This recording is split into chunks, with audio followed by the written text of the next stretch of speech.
بالکل اسی طرح سمجھ لیجئے، ایک بات یاد آئی ہے، حضور فرماتے ہیں کہ جس طرح کان لگا کر اللہ قرآن کو سنتا ہے کسی چیز کو نہیں سنتا۔ ہمیں نظر نہیں آتا نا، ہمیں معلوم نہیں ہے، ہم قرآن پڑھ رہے ہیں تو سننے والا کون ہے؟ سب سے زیادہ کان لگا کر خود اللہ۔ یہاں اس لیے مجھے یاد آیا کہ ابو موسیٰ اشعری کو کیا پتا تھا کہ کون سن رہا ہے؟ وہ اپنی کیفیت میں نماز میں تہجد میں قرآن کی تلاوت کر رہے تھے، اور ظاہر بات ہے ان کے گھر ایکڑوں میں بنے ہوئے نہیں تھے، ایک ایک کمرہ، ایک ایک کوئی حجرہ، ایسے ہی تو گھر تھے نا صحابہ کے، لہذا حضور پاس سے گزرے، آواز آئی، کافی دیر سنتے رہے۔ اس کے بعد آپ تشریف لے گئے، صبح فجر میں ملاقات ہوئی تو حضور نے تحسین کے انداز میں فرمایا، یا ابا موسیٰ انک قد اوتیت مزمارا من مزامیر آل داؤد، اے ابو موسیٰ تمہیں تو آل داؤد کے سازوں میں سے ایک ساز اللہ نے عطا فرما دیا ہے۔ جس طرح حضرت داؤد لہن داؤدی مشہور ہے کہ جب وہ پچھلے پہر رات کو حمد کے ترانے الاپتے تھے، قرآن میں ہے کہ پرندے شامل ہو جاتے تھے ساتھ، اور پہاڑ وجد میں آتے تھے، پہاڑ بھی ان کے ساتھ شریک ہوتے تھے۔ تو جس طرح کا اللہ نے ان کو لہن عطا فرمایا تھا، حضور نے تحسین کے انداز میں فرمایا ہے ابو موسیٰ اشعری، اللہ نے تمہیں بھی آل داؤد کے سازوں میں سے ایک ساز عطا فرمایا۔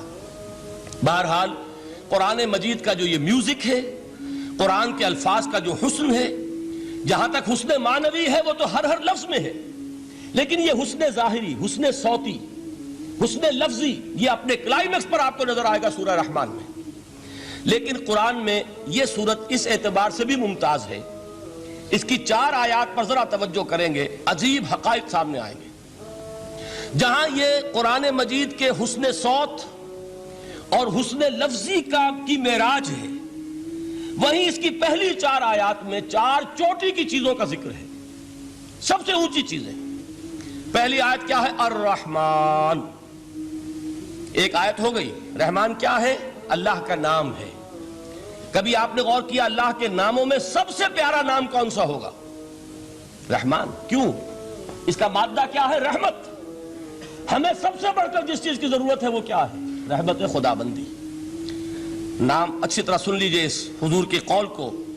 حضور فرماتے کوئی شخص جنت میں مجرد اپنے عمل کی بنیاد پر داخل نہیں ہو سکے گا جب تک کہ رحمت خدا بندی دستگیری نہ کرے۔ کسی صحابی نے بڑی ہمت اور جرأت کا ثبوت دیا کہ پوچھ لیا، کیا حضور آپ بھی؟ جب آپ نے فرمایا کوئی شخص داخل نہیں ہو سکتا جنت میں محض اپنے عمل کی بنیاد پر جب تک کہ رحمت خدا بندی جو ہے وہ دستگیری نہ فرمائے۔ پوچھا گیا کیا آپ بھی؟ آپ نے فرمایا ہاں میں بھی۔ آپ اندازہ کیجئے کہ اگر محمد الرسول اللہ بھی رحمت خدا بندی کے ضرورت مند ہوں تو تاب دیگراں چہ رسد، ہماری تو سب سے بڑی ضرورت رحمت خدا بندی ہے۔ اب یہ رحمت جو ہے قرآن مجید میں اللہ تعالیٰ کی یہ شان 2 الفاظ کے ذریعے سے آتی ہے، رحیم اور رحمان۔ اور کوئی مادہ نہیں ہے جس سے 2 نام بنتے ہوں اللہ کے، لیکن یہ مادہ ہے واحد رحمت کا کہ جس سے رحمان بھی ہے رحیم بھی ہے۔ رحیم صفت مشبہ ہے، رحمت دائم ہو جائے گی، مستقل ہوگی تو رحیم کہیں گے، اور رحمان اس میں رحمت کی ہے وہ شان ہے کہ جیسے ٹھاٹھے مارتا ہوا سمندر ہو، ہیجان کی کیفیت، طوفانی کیفیت، رحمت خداوندی کا طوفانی جوش، وہ ہے رحمان۔ آپ تو رہتے اس علاقے میں ہیں، آپ کو معلوم ہے عرب اگر بھوکا مرا جا رہا ہو تو کیا کہے گا؟ انا جوعان۔ پیاسا مرا جا رہا ہو انا عطشان۔ بہت غضبناک ہوگا غضبان، غضبان آصفہ قرآن میں آیا ہے، بہت غضبناک۔ رحمان جس کی رحمت جو ہے جوش میں ہے، ٹھاٹھے مارتے ہوئے سمندر کے مانند۔ تو یہ اللہ تعالیٰ کے ناموں میں سب سے پیارا نام۔ اب آگے چلیے، الرحمن علم القرآن، رحمان نے قرآن سکھایا۔ رحمت خداوندی کا سب سے بڑا مظہر، رحمان کی رحمانیت کا سب سے بڑا مظہر قرآن ہے۔ ان میں جو منطقی ربط ہے اس کو سمجھتے جائیے۔ اچھا آپ یہ سوچئے، جو علم بھی انسان کو حاصل ہوا وہ کس نے دیا؟ اللہ نے۔ سائنس کا علم کس نے دیا؟ اللہ نے۔ علم آدم الاسماء کلہا، وہ علم الاسماء جو حضرت آدم کو دے دیا گیا تھا ازل میں، یہ اسی کا ظہور ہے، یہ اسی کی ایکسفولیشن ہے جو ہو رہی ہے اور ہوتی رہے گی ابھی۔ اور دوسرے علم ہے وہ کس نے دی؟ اللہ نے دی۔ لا یحیطون بشیء من علمہ الا بما شاء، مخلوق میں سے کوئی اللہ کے علم میں سے کسی شے کا احاطہ نہیں کر سکتا مگر وہ جتنا اللہ دینا چاہے۔ لیکن یہ کہ تمام علوم میں چوٹی کا علم قرآن. نوٹ کرتے جائیے، اب چوٹی کی چیزیں جمع کیجئے. اللہ کے ناموں میں چوٹی کا نام رحمان.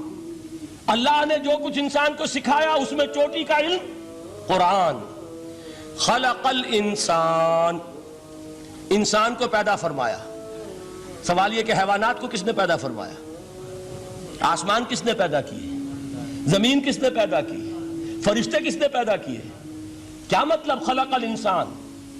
اس کی تمام مخلوقات میں اس کا کلائمیکس، اس کی تخلیق کی معراج، اس کے تخلیق کا نقطہ عروج انسان ہے. یہ ہے کہ جو مسجود ملائک بنا ہے. وَلَقَدْ كَرَّمْنَا بَنِي آدَمَ وَحَمَلْنَاهُمْ فِي الْبَرِّ وَالْبَحْرِ وَرَزَقْنَاهُمْ مِنَ الطَّيِّبَاتِ وَفَضَّلْنَاهُمْ عَلَى كَثِيرٍ مِّمَّنْ خَلَقْنَا تَفْضِيلًا.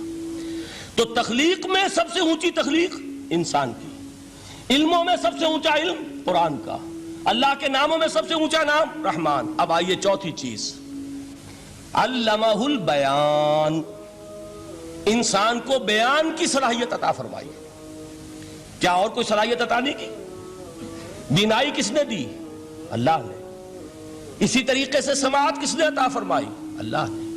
کتنی فیکلٹیز ہیں، کتنے ایکسٹرنل آرگنز ہیں سینس کے، کتنے انٹرنل سینسز ہیں جو اللہ نے دیے ہیں. لیکن یہاں بھی سمجھ لیجئے جتنی فیکلٹیز ہیں ہیومن فیکلٹیز، ان میں ٹاپ کی فیکلٹی جو ہے وہ اسپیچ ہے، کلام ہے، بیان ہے. جن لوگوں نے میڈیکل سائنس کا مطالعہ کیا ہے وہ جانتے ہیں کہ یہ برین ہے، ہیومن برین، اس برین میں جو وہ اوپر ایک زرد سا مادہ ہوتا ہے، گرے میٹر، اس کی ایک کوٹنگ ہوتی ہے. یہ ہائیسٹ ایوالوڈ فارم ہے اور اس میں سب سے بڑا رقبہ جو ہے وہ اسپیچ سینٹر کہلاتا ہے. اسی لیے انسان کو حیوان ناطق کہتے ہیں. حیوان کے اور انسان کے مابین امتیاز قائم کیا گیا، نطق، گویائی، بولنا. اب یہ کیا چیز ہوئی؟ انسان کی صلاحیتوں میں سے سب سے اونچی صلاحیت. 4 آیتیں ہو گئی نا. اللہ کے ناموں میں سب سے چوٹی کا نام رحمان. اس نے جو علوم پیدا کیے ان میں چوٹی کا علم قرآن. اس نے جو مخلوقات پیدا فرمائی ان میں چوٹی کی مخلوق انسان. انسان کو جو صلاحیت اور استعدادات عطا فرمائی ان میں چوٹی کی استعداد بیان. جمع کیجئے، نتیجہ کیا نکلے گا؟ وہ نتیجہ ایک حدیث نبوی کی شکل میں سامنے آتا ہے. پہلی حدیث میں نے یہی پڑھی تھی، اس کے راوی کون ہے؟ عثمان ابن عفان. میں حیران ہوتا ہوں وہ قافیہ یہاں بھی موجود ہے، رحمان، قرآن، بیان، انسان، عثمان، عفان. باپ کا نام بھی اسی وزن پر ہے، عثمان ابن عفان. عن عثمان ابن عفان رضی اللہ تعالی عنہ قال قال رسول اللہ صلی اللہ علیہ وسلم. حضرت عثمان شہید مظلوم ذو النورین رضی اللہ تعالی عنہ فرماتے ہیں کہ اللہ کے رسول صلی اللہ علیہ وسلم نے فرمایا، خیرکم من تعلم القرآن وعلمہ. تم میں سے بہترین لوگ وہ ہیں جو قرآن سیکھیں اور سکھائیں. قوت بیان جو تمہاری ٹاپ فیکلٹی ہے، اس کا استعمال کسی گھٹیا کام کے لیے نہیں ہونا چاہیے. دیکھیے اردو میں محاورہ ہے کہ توپ سے مکھی نہیں ماری جاتی. توپ بنائی گئی ہے کسی بڑی شے کے لیے، مکھی مارنے کے لیے توپ استعمال نہیں ہوتی. یہ قوت بیان جو ہے، جو ٹاپ موسٹ فیکلٹی ہے ہیومن، جو فیکلٹیز ہیں ان میں سے، اس کا استعمال بھی ٹاپ موسٹ ہونا چاہیے. قرآن کو بیان کرو. وہ جیسے کہ علامہ اقبال نے کہا ہے، بلکہ غالباً ان کے قبر پر آس پاس جو اشعار لکھے ہوئے ان میں سے ایک یہ بھی ہے، اگر یک قطرہ خونداری، اگر مشتے پرے داری، بیابامن تو آموزم طریق شاہ بازی را. اگر تمہارے اندر ایک قطرہ بھی خون کا ہے اور مٹھی بھر بھی پر اگر اللہ نے دیے ہیں تو ہے میرے پاس آؤ کہ میں تمہیں شاہبازی کے طریقے سکھاؤں. اسی طرح جان لیجئے اگر اللہ نے قوت گویائی عطا فرمائی، اگر اللہ نے تمہیں حیوان ناطق بنایا، اگر اللہ تعالیٰ نے تمہیں یہ صلاحیت عطا فرمائی، اس صلاحیت کا مصرف دنیا کو نہ بناؤ، اس صلاحیت کا مصرف اللہ کے کلام کو پھیلانے پر اس کو صرف کرو. هي الحلقات تحفظني بآيات من القرآن، هي الحلقات تملأني بحب المصطفى العدنان.